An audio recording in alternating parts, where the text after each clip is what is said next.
સંધ્યાનો સમય થઈ ગયો છે. અમે બધા રામજી મંદિરે દર્શન કરવા જઈએ છીએ.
બધા અમે મારા મામાના ઘરે આવ્યા છીએ. મારા મામી છે, મારા ભાભી છે, મારો ભાઈ છે, મારા મમ્મી પપ્પાને બધાને તો તમે ઓળખો છો.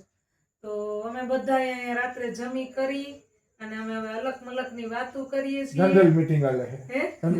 જનરલ મીટિંગ હાલે છે અને બહુ બધી વાતો યાદ કરીએ છીએ. જૂનવાણી બધી વાતો યાદ કરીએ છીએ અને વાતો બધા મજા કરીએ છીએ. હું આશીષ આપણે કેવા અહીંયા આ શેરીમાં રમતા અને કા એ બધું વયું ગયું કા ભાઈ, એ બધું વયું ગયું. પેલાનો ટાઈમ બહુ યાદ આવે. હું આમ છે ને નીકળી આવી ને ત્યારની એમ કરું, મેં કીધું અત્યારે પેલાના જી છે કોઈ છે જ નહીં.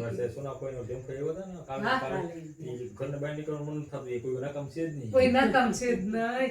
ઘરની માયણે નીકળવાની મરજી નથી. હમણાં જ કેતન ભાઈ ભેગો થયો હતો, ઈ કેતો હતો કે કાલ જ કે ધેમુબેન ને કિલુબેન કેવા તા મામી મને હું નાની હતી ને તો મને માથું ઓડાવી દેતા, બે ચોટલા વાળી દેતા, સ્કૂલે મોકલતા. અમે ઈ જ વાતો જ કરતા હતા બધી. અહીંયા ભણતી ને તાર ક્યાં વાળી જ નથી હવે તો રોબિન ના કીધું રોબિન તને સાંભળે હું નારિયાના છોટેથી તને ગોવિંદ નવરાવ. ત્યાં તો ઓલા છોતા નહીં કઈ બ્રશ નહીં, ઓલા નારિયેળના એટલે નારિયેળના છોતાથી નવડાવતા ઘસી ઘસીને. એટલે અમે અહીંયા ભણતા ને રહેતા ને બહુ મજા કરતા. એ બધું આજ ઘણા બધા વર્ષ પછી બધું તાજું થયું. એ બધું તાજું થયું. હા મમ્મી. તમને મિત્રો અમારો આ વિડીયો કેવો લાગ્યો? જો ગમ્યો હોય તો લાઈક કરજો, શેર કરજો અને સબસ્ક્રાઈબ કરજો.